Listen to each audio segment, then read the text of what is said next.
Hari ini, saya akan berkongsi cerita yang mengharukan yang berlaku di jalan-jalan Kuala Lumpur. Kisah ini telah mencipta gelombang di seluruh dunia, dan apabila media antarabangsa melaporkannya, ramai netizen asing berseru bahawa inilah hati budi rakyat Malaysia yang paling indah. Ia berlaku pada suatu petang yang panas, lembap dan beruap di musim panas. Suhu di Kuala Lumpur melonjak hingga 37 darjah Celsius. Seluruh bandar terasa seperti diselubungi uap panas, disulami dengan bunyi hon kereta yang bingit dan asap tebal yang meliputi jalan. Pak Cik Syafiq, seorang pemandu teksi berusia 48 tahun, sedang mencari penumpang di kawasan Bukit Bintang yang sibuk, sebuah hub perniagaan dan tumpuan warga asing. Beliau berpengalaman memandu teksi selama lebih 15 tahun, mengenali setiap lorong dan jalan pintas di KL seperti belakang tapak tangannya, seolah-olah jalan-jalan ini adalah sebahagian daripada hidupnya. Hari itu, selepas menurunkan seorang penumpang di Pavilion KL, berhampiran simpang jalan Tun Razak, beliau bersedia untuk menunggu penumpang seterusnya di tepi jalan. Tiba-tiba, beliau ternampak seorang wanita asing berdiri di tepi jalan, melambai ke arahnya dengan tergesa-gesa dan kelihatan cemas. Matanya penuh dengan ketakutan dan memerlukan bantuan segera. "Pak Cik, tolong saya," jerit wanita asing itu dalam bahasa Melayu yang tidak begitu fasih. Nada suaranya jelas menunjukkan tergesa-gesa dan panik. Pak Cik Syafiq segera memberhentikan teksi. Apabila dilihatnya dengan lebih jelas, beliau terkejut. Wanita berkulit putih ini kelihatan berusia kira-kira 28 tahun. Perutnya jelas membuncit. Beliau sedang hamil dan keadaannya kelihatan sangat teruk. Dia memegang perutnya dengan kedua-dua tangan. Mukanya pucat lesi seperti kertas dan peluh besar membasahi dahinya. Seluruh badannya menggigil. "Cik, tak apa-apa ke? Nak pergi hospital, kan?" Pak Cik Syafiq segera keluar dari kereta dan bertanya dengan bahasa Inggeris yang seadanya, diselang-seli dengan bahasa isyarat untuk berkomunikasi. "Hospital, hospital." Wanita asing itu mengangguk dengan kuat. Matanya merayu meminta pertolongan. "Nama saya Emma. Anak saya nak keluar, Pak Cik. Sakit sangat. Betul-betul sakit." Walaupun bahasa Inggeris Pak Cik Syafiq tidak begitu baik, melihat keadaan itu, beliau segera faham bahawa wanita hamil asing bernama Emma ini akan bersalin dan keadaan kelihatan sangat kritikal kerana kesakitan yang terpancar di wajahnya menunjukkan betapa teruknya situasi itu. Ya, jangan risau, saya akan bawa Cik ke hospital sekarang juga." Pak Cik Syafiq segera memapah Emma masuk ke dalam kereta dengan penuh berhati-hati. "Mana suami Cik? Keluarga?" Pak Cik Syafiq bertanya sambil menghidupkan enjin. Emma duduk di tempat duduk belakang, wajahnya berkerut menahan kesakitan. "Suami saya mesyuarat di syarikat telekomunikasi. Dia matikan telefon. Saya seorang diri di rumah, tiba-tiba sakit perut.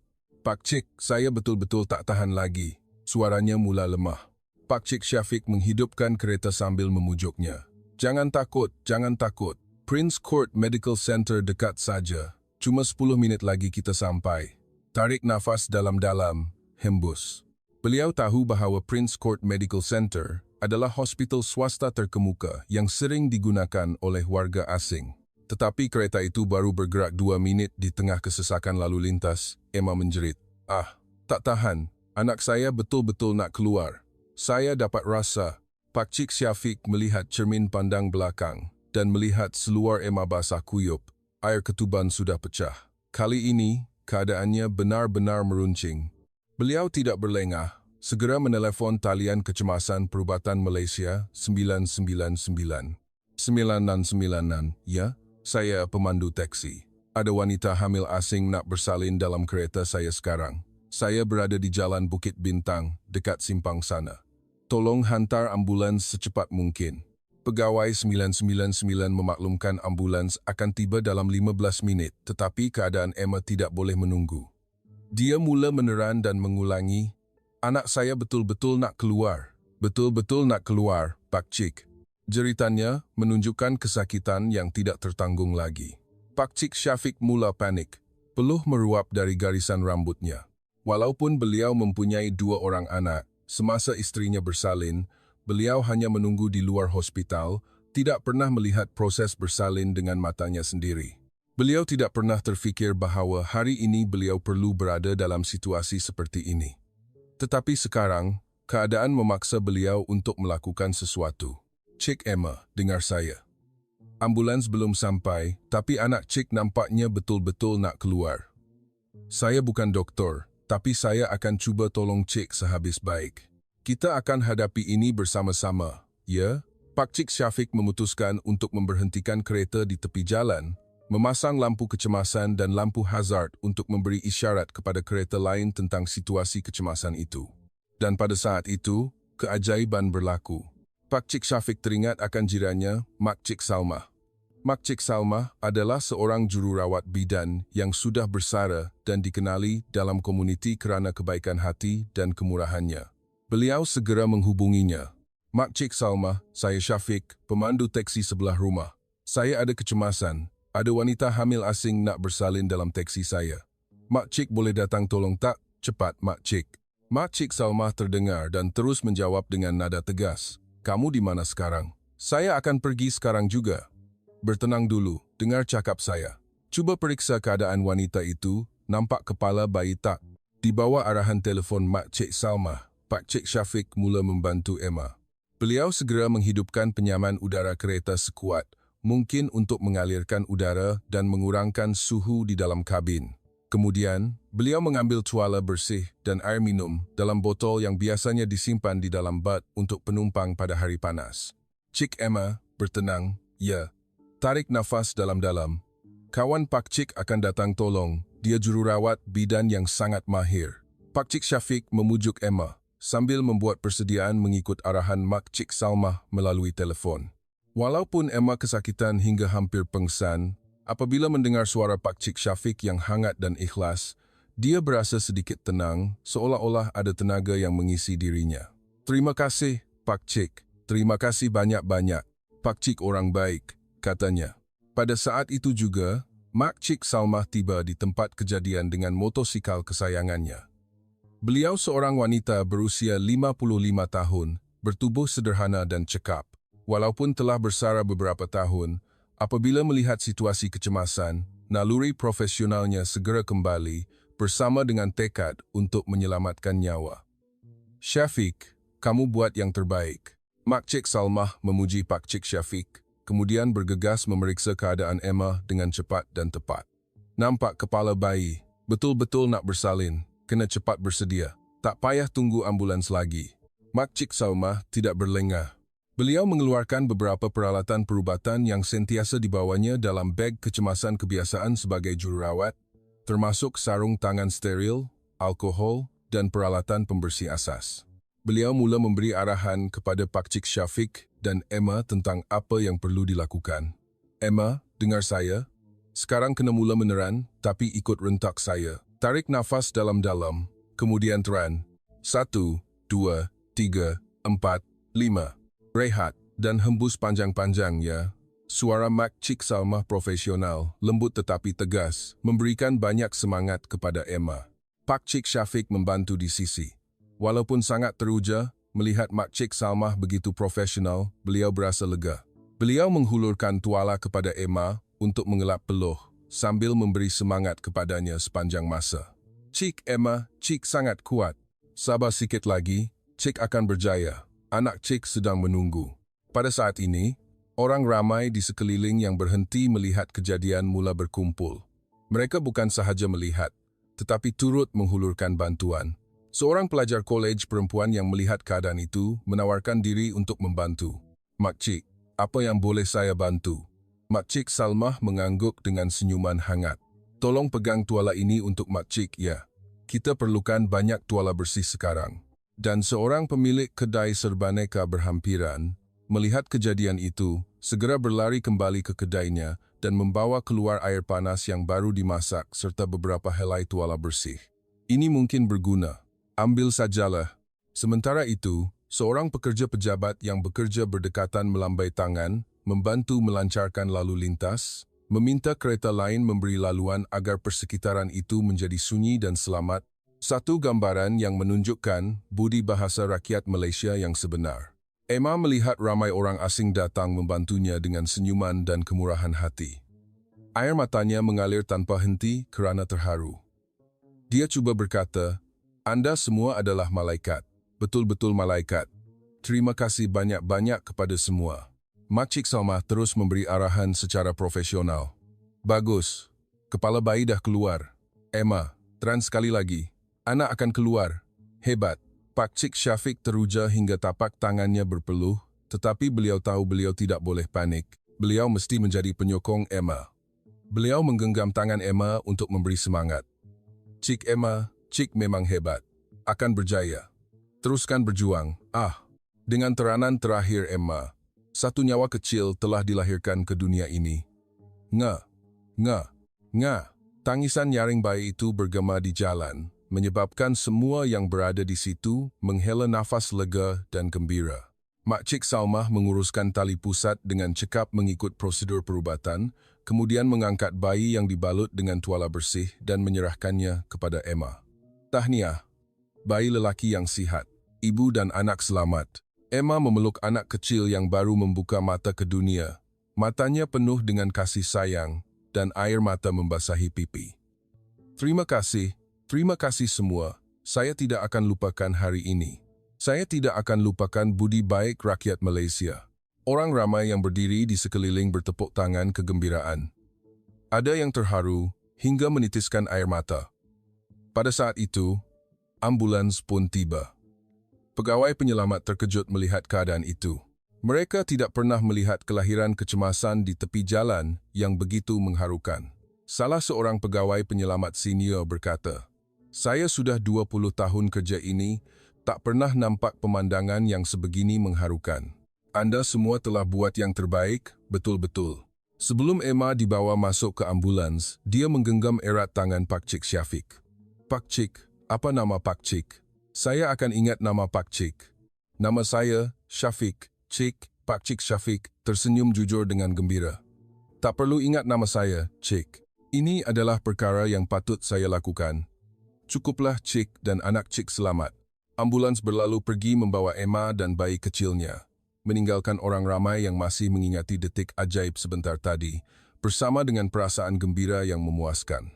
Makcik Salmah menepuk bahu Pakcik Syafiq perlahan. "Syafiq, anak muda, kamu buat yang terbaik hari ini. Wanita mat saleh itu betul-betul bernasib baik dapat jumpa kamu dan rakyat Malaysia yang berhati mulia begini." Tetapi kisah ini belum berakhir. Sesuatu yang lebih menarik sedang menanti. 3 hari kemudian, semasa Pakcik Syafiq sedang menonton televisyen di rumah, tiba-tiba telefon berdering. Suara yang dikenali datang dari hujung talian. "Encik Syafiq?" "Ya, saya Emma." "Oh, Cik Emma. Cik sihat?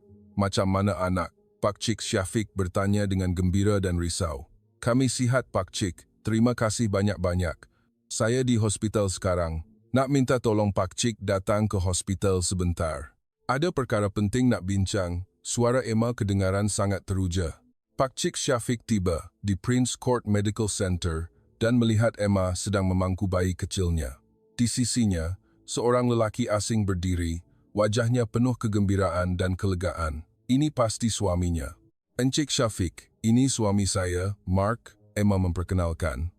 "Mark, ini hero yang saya ceritakan pada awak. Orang yang selamatkan nyawa anak kita." Mark menggenggam tangan Pakcik Syafiq dengan erat, air mata bergenang kerana terharu. "Encik Syafiq, terima kasih banyak-banyak.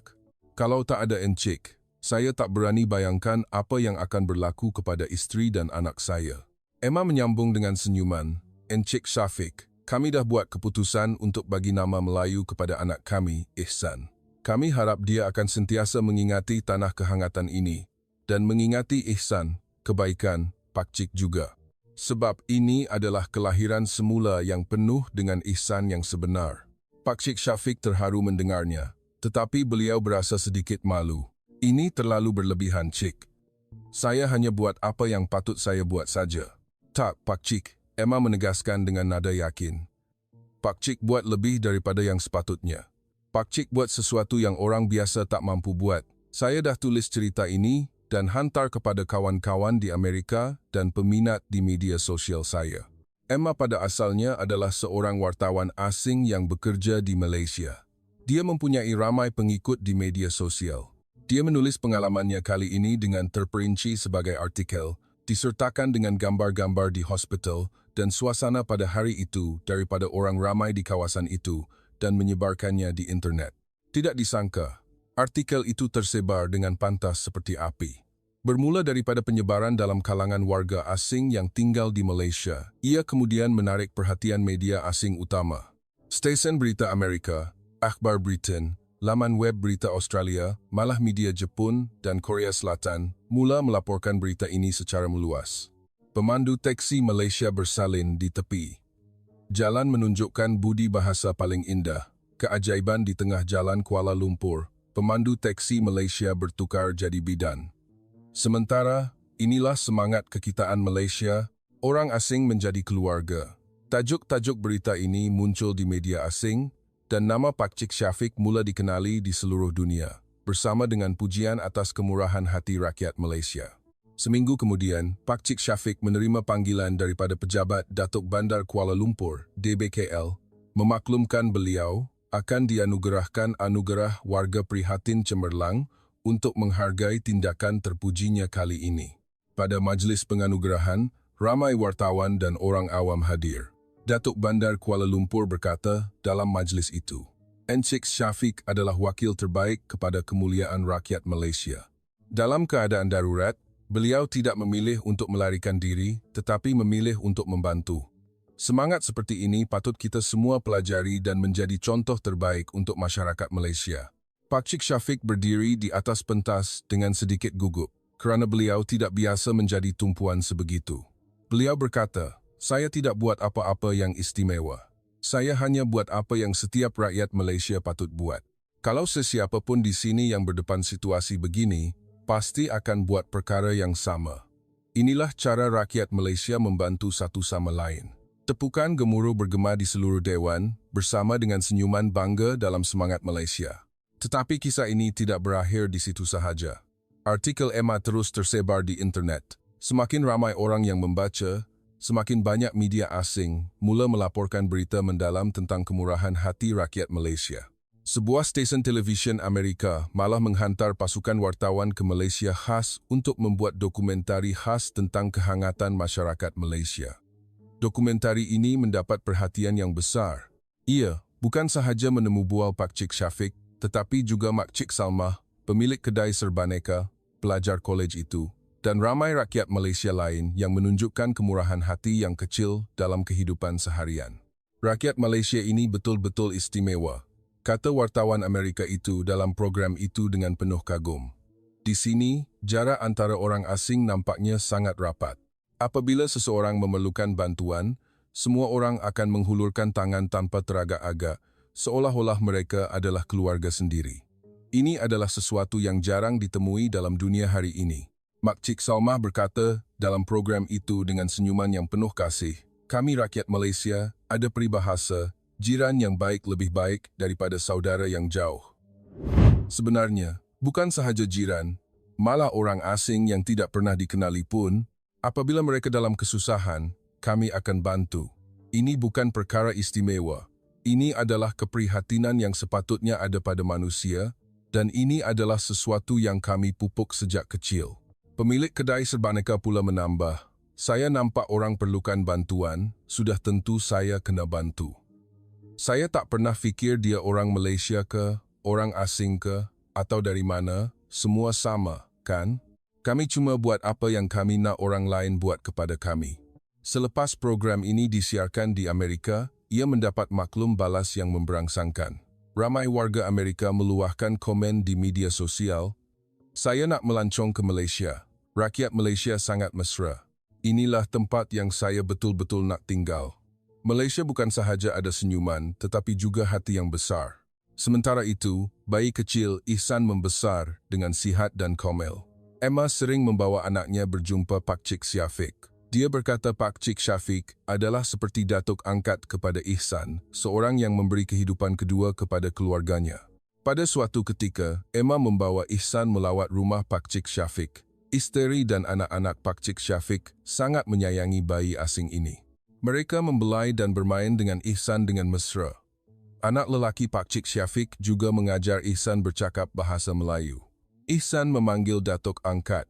Walaupun Ihsan masih terlalu kecil untuk bercakap, apabila melihat Pak Cik Syafiq, dia akan tersenyum lebar dan melambai, seolah-olah dia benar-benar mengenali dan menyayangi Datuk Angkat ini. Pak Cik Syafiq memangku Ihsan sambil berkata dengan perasaan, "Saya tak sangka tindakan kecil pada hari itu akan membuat ramai orang mengenali saya. Sebenarnya, kami rakyat Malaysia memang begini sentiasa, cuma biasanya tiada siapa yang perasan." Emma mengangguk faham. "Ya, inilah sebabnya saya sayang Malaysia. Di sini, saya dapat merasai kemurahan hati yang sebenar, keikhlasan yang mengalir dalam darah rakyat Malaysia. Ihsan dapat membesar dalam persekitaran seperti ini, saya rasa sangat gembira dan saya yakin dia akan menjadi orang yang baik dan berhati mulia seperti Pak Cik." Kemudian, kisah ini turut dijadikan filem pendek, disiarkan di pelbagai platform video di seluruh dunia. Filem pendek ini meniru semula adegan yang mengesankan pada hari itu dengan sangat realistik dan turut menunjukkan kehangatan masyarakat Malaysia. Babak terakhir filem pendek itu berakhir dengan imej Pak Cik Syafiq yang masih memandu teksi di jalan-jalan Kuala Lumpur dengan tenang, dengan suara latar dari Emma. Di Malaysia, setiap orang adalah malaikat dalam kehidupan seharian. Mereka, dalam kehidupan biasa, menggunakan kebaikan yang paling sederhana untuk mencipta keajaiban yang paling luar biasa.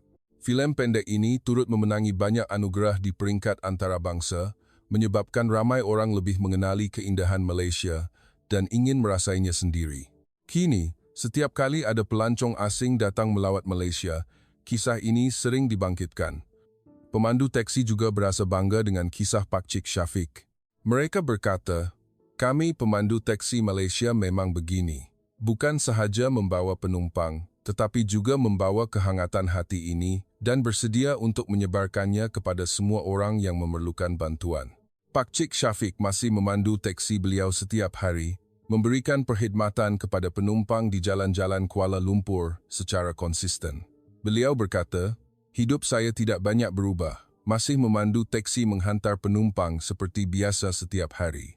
Tetapi saya tahu, kalau saya jumpa lagi orang yang perlukan bantuan, saya akan hulurkan tangan tanpa teragak-agak." Inilah DNA rakyat Malaysia yang kami ajar satu sama lain. Dan Ihsan kini sudah berusia lebih setahun, boleh berjalan dan bercakap bahasa Melayu yang ringkas. Setiap kali melihat teksi, dia akan menunjuk dan berkata dengan suara kecil, "Datuk Angkat," dengan penuh kasih sayang. Emma berkata bahawa apabila Ihsan besar, dia pasti akan menceritakan kisah ini kepadanya dengan terperinci agar dia tahu tentang kehangatan rakyat Malaysia dan sentiasa mengingati Pak Cik Syafiq yang membantu mereka semasa dia dilahirkan dan membesar menjadi orang yang baik dan berhati mulia seperti Datuk Angkatnya. Kisah ini memberitahu kita bahawa kemurahan hati dan kehangatan tiada sempadan. Dalam dunia yang kelihatan semakin dingin ini, rakyat Malaysia telah membuktikan dengan tindakan mereka bahawa keprihatinan dan pertolongan antara manusia adalah harta yang paling berharga dan kuasa yang paling besar. Pada petang itu, teksi yang diletakkan di tepi jalan, sekumpulan orang asing yang tidak pernah dikenali, tetapi sanggup menghulurkan tangan untuk membantu, telah menjadi pemandangan paling indah di Malaysia dan menjadi kisah yang mengharukan yang mengesankan seluruh dunia. Seperti yang dikatakan oleh netizen, "Inilah pemandangan paling indah di Malaysia, bukan Menara KL, bukan Langkawi, tetapi kehangatan antara sesama manusia." 5 tahun berlalu, pengaruh kisah ini masih meluas dan mendalam. Ihsan kini berusia 6 tahun, seorang budak lelaki kacukan yang komel dan ceria, fasih berbahasa Melayu malah lebih baik daripada beberapa kanak-kanak Malaysia. Malah, dia mempunyai peribadi yang lembut dan suka membantu orang lain sesuai dengan namanya. Setiap tahun pada hari lahirnya, Emma akan membawa Ihsan berjumpa Pak Cik Syafiq. Ini telah menjadi tradisi yang indah bagi keluarga mereka, hari yang ditunggu-tunggu oleh semua orang dengan gembira. "Datuk Angkat, tahun ini saya dah belajar berenang. Saya berenang laju sangat." Ihsan sentiasa teruja apabila bertemu Datuk Angkatnya dengan cerita yang tidak pernah habis. Pak Cik Syafiq melihat Ihsan membesar hari demi hari, berasa sangat gembira dan bangga dengan budak lelaki ini. Budak yang bijak dan sihat betul-betul. "Besar nanti mesti jadi orang yang pandai dan baik," katanya. Emma menceritakan kepada Pak Cik Syafiq bahawa mata pelajaran yang paling disukai Ihsan di sekolah adalah pendidikan moral dan pendidikan kesihatan, terutamanya bahagian pembelajaran tentang nilai-nilai murni. Setiap kali guru bertanya apakah itu membantu orang lain dengan gembira, Ihsan akan mengangkat tangan dan menjawab dengan yakin, "Saya tahu, Cikgu." Macam datuk angkat saya yang tolong orang yang perlukan bantuan dengan rela hati. Itu adalah kegembiraan yang sebenar. Sepanjang tahun-tahun ini, Pak Cik Syafiq telah menerima banyak penghormatan daripada kisah ini. Selain anugerah Warga Prihatin Cemerlang dari DBKL, beliau juga menerima anugerah Pemandu Teksi Cemerlang dari Kementerian Pengangkutan dan turut menjadi wakil pemandu teksi Malaysia yang dijemput oleh pejabat Perdana Menteri untuk menyertai sambutan Hari Kebangsaan. Tetapi perkara yang paling dihargai oleh Pak Cik Syafiq bukanlah anugerah atau penghormatan itu, tetapi surat terima kasih dari pelancong seluruh dunia yang dihantar kepadanya. Teksinya dipenuhi dengan kad terima kasih yang ditulis dalam pelbagai bahasa, termasuk Inggeris, Jepun, Korea, malah Arab, semuanya penuh dengan kata-kata yang menyentuh hati. Encik Syafiq, Anda adalah kebanggaan Malaysia dan inspirasi untuk kami, tulis seorang pelancong Jerman. Berjumpa dengan pemandu teksi seperti Anda adalah kenangan paling indah dalam perjalanan kami ke Malaysia kali ini dan membuat kami lebih percaya pada nilai kemanusiaan, tulis pasangan suami isteri Australia dalam kad. Pada suatu ketika, Pak Cik Syafiq mengambil seorang pelancong muda Amerika. Pemuda itu naik ke kereta dan berkata dengan teruja hingga hampir tidak dapat mengawal dirinya, "Oh Tuhan, Anda Encik Syafiq, orang legenda itu, kan? Saya datang ke Malaysia memang nak naik teksi Anda." Pemuda Amerika ini pada asalnya membaca kisah Pak Cik Syafiq di internet dan sangat terharu. Dia terbang terus dari Amerika untuk berjumpa sendiri dengan hero Malaysia ini dan merasai pengalaman kemurahan hati itu. "Masa saya di Amerika, ramai kawan saya tak percaya yang di dunia ini masih ada tempat yang mesra dan baik hati macam ini," kata pemuda itu dengan terharu. "Tapi sekarang, saya datang sendiri. Saya akan guna mata saya untuk melihat, guna hati saya untuk merasai keindahan Malaysia sepenuhnya dan bawa balik cerita-cerita baik ini untuk kawan-kawan saya." Kisah seperti ini berlaku hampir setiap bulan. Teksi Pak Cik Syafiq telah menjadi salah satu tempat tarikan pelancong khas di Malaysia, dikenali dalam kalangan ramai pelancong asing yang berharap dapat menaiki teksi beliau. Tourism Malaysia malah mereka bentuk program pelancongan khas untuk Pak Cik Syafiq dinamakan Sehari Bersama Kehangatan KL. Pelancong boleh menaiki teksi Pak Cik Syafiq melawat jalan tempat keajaiban berlaku pada hari itu, kemudian ke hospital tempat Ihsan dilahirkan dan akhirnya ke rumah Pak Cik Syafiq untuk merasai masakan Melayu asli yang disediakan oleh isteri Pak Cik Syafiq. Program ini sangat hebat, kata seorang wanita Inggeris dengan teruja selepas menyertai program pelancongan itu. "Saya bukan sahaja dapat melihat pemandangan indah Kuala Lumpur, tetapi yang lebih penting, saya dapat merasai kehangatan sebenar rakyat Malaysia, yang lebih berharga daripada apa-apa pun." Mak Cik Salma kini juga menjadi agak terkenal dalam bidang perubatan dan masyarakat. Beliau sering dijemput untuk memberi ceramah dalam pelbagai acara untuk berkongsi pengalamannya pada hari itu dan turut dijemput oleh hospital untuk menjadi penceramah latihan sukarelawan, mengajar sukarelawan lain cara memberikan bantuan dalam situasi kecemasan dengan pengetahuan dan pengalaman yang beliau miliki. "Hari itu, saya hanya buat apa yang seorang jururawat patut buat," Mak Cik Salma sentiasa berkata dengan rendah diri. "Tetapi saya dapati, apabila kita bersedia untuk menghulurkan tangan membantu, tidak kira kecil atau besar, keajaiban akan sentiasa berlaku." Pemilik kedai serbaneka juga mendapat banyak manfaat daripada kisah ini. Ramai pelancong yang mendengar kisah itu akan singgah ke kedainya khas untuk membeli belah dan berbual dengannya. Jualannya meningkat beberapa kali ganda berbanding sebelum ini. "Saya tak pernah sangka yang menghulurkan 2-3 helai tuala dengan air panas pada hari itu akan memberi impak sebesar ini," kata pemilik kedai itu dengan senyuman gembira. "Tapi perkara yang paling saya gembira bukan jualan yang meningkat, tetapi membuktikan bahawa kemurahan hati rakyat Malaysia mendapat balasan yang baik dan mengesankan orang di seluruh dunia." Kisah ini juga memberi impak kepada ramai belia Malaysia, menjadi inspirasi untuk mereka berbuat baik. Seorang pelajar universiti, Selepas membaca kisah Pak Cik Syafiq, memutuskan untuk menyertai Bulan Sabit Merah Malaysia sebagai sukarelawan. Beliau berkata, Pak Cik Syafiq menunjukkan kepada saya bahawa orang biasa juga boleh melakukan perkara yang luar biasa dan memberi inspirasi kepada orang lain. Saya juga mahu membantu lebih ramai orang yang memerlukan bantuan seperti beliau dan menjadi sebahagian daripada masyarakat yang prihatin. Dan seorang pelajar sekolah menengah mendapat inspirasi daripada kisah ini, menganjurkan aktiviti sebarkan kehangatan di sekolah untuk menggalakkan pelajar berbuat baik dan membantu orang lain dalam kehidupan seharian. Kita tak perlu tunggu jumpa situasi kecemasan macam Pak Cik Syafiq baru nak tolong orang lain, kata pelajar sekolah menengah ini.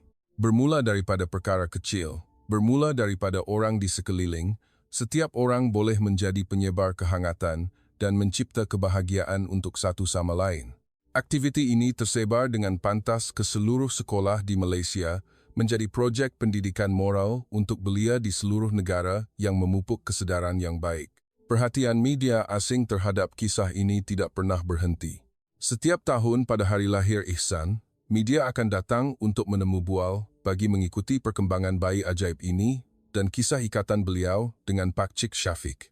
Tahun ini, pasukan berita BBC dari Britain telah datang khas ke Malaysia untuk membuat dokumentari bertajuk Keajaiban Malaysia, Dunia yang Diubah oleh Seorang Pemandu Teksi.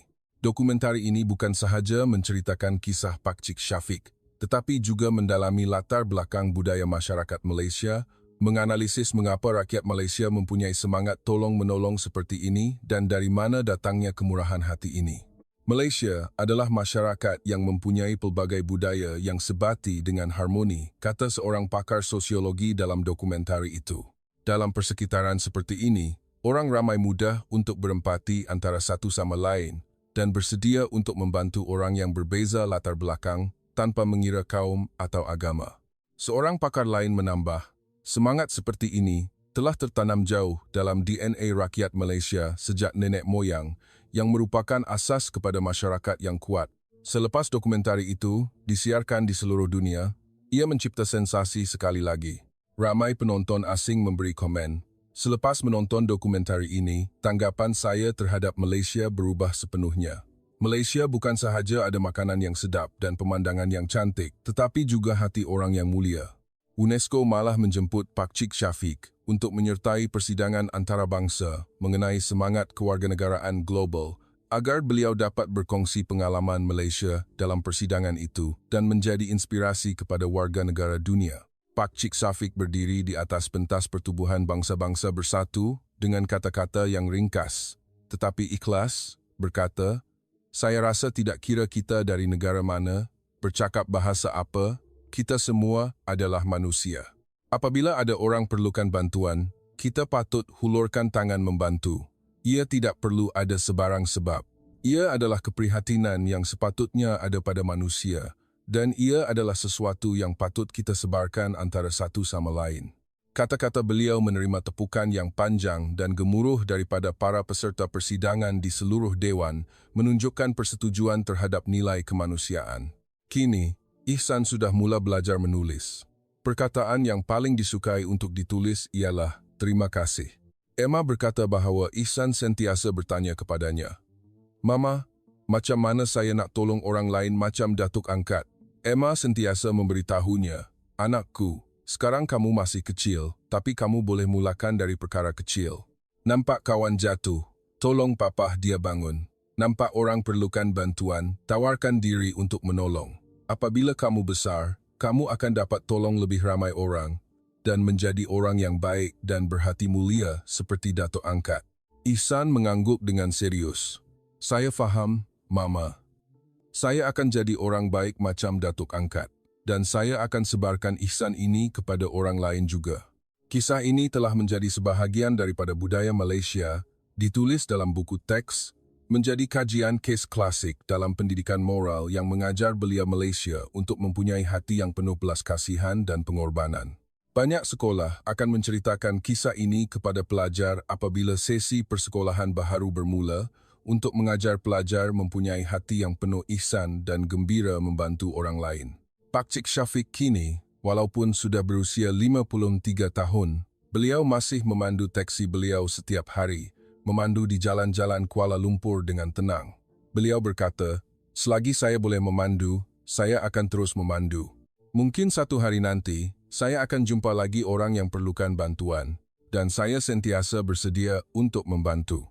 Bulan lepas, Pakcik Syafiq berdepan lagi situasi kecemasan. Seorang pakcik Malaysia pengsan di tepi jalan berhampiran pasar. Pakcik Syafiq segera memberhentikan kereta, turun untuk membantu dengan cepat, memapah pakcik itu ke hospital, dan menunggu sehingga pakcik itu selamat. Walaupun kali ini tidak menarik perhatian di peringkat antarabangsa seperti 5 tahun lalu, tetapi keluarga pakcik itu sangat berterima kasih kepadanya dan datang melawatnya di rumah. Mereka berkata, "Dapat jumpa Encik Syafiq betul-betul nasib baik kami. Malaysia ada orang baik macam ini adalah kebanggaan kami yang terbesar." Pakcik Syafiq hanya tersenyum tipis dan berkata, "Ini bukan perkara istimewa. Sesiapa pun pasti akan buat begini. Ini adalah soal budi bahasa rakyat Malaysia." Ya, inilah Pakcik Syafiq, inilah rakyat Malaysia. Mereka menggunakan ihsan yang paling sederhana untuk mencipta kehangatan yang paling luar biasa. Pada petang itu, 5 tahun yang lalu, satu tindakan kecil telah mengubah hidup ramai orang dan turut membolehkan seluruh dunia melihat pemandangan Malaysia yang paling indah. Dan kisah seperti ini masih terus berlaku di setiap sudut Malaysia setiap hari. Kerana di tanah senyuman ini, setiap orang adalah malaikat dalam kehidupan seharian. Setiap perbuatan baik pasti boleh mencipta keajaiban. Inilah Malaysia. Inilah rakyat Malaysia. Inilah semangat kekitaan Malaysia yang kita banggakan.